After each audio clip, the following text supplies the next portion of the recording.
Alright, quick instruction video on how to use your lock. So let's start with your instruction sheet. It's in the box that I left. At the top you're going to see, or right on the front of it, there's going to be a sticker here.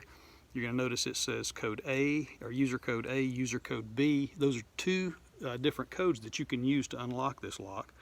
We're going to use user code A for our demonstration. It is 5765. And as you can see, it's locked. So since we need to get in, I just punch in the numbers 5765, and it should beep with every press of the button. 5, 7, 6, 5. I hear a little click. There you go. Now it opens up. Now let's just say you're inside and you want to come out and you want to be able to lock the door behind you. Obviously you don't have a key, so you can't lock it. So what you're going to do is when you exit, let's say I'm exiting, all right, coming out,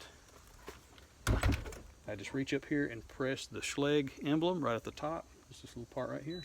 It'll beep, you'll hear the click, and you'll just lock it too. And once you lock it, it free spins after that. So now it's completely locked up and you didn't have to use a key. So that's a quick and easy way on how to use the lock. So hopefully that makes sense.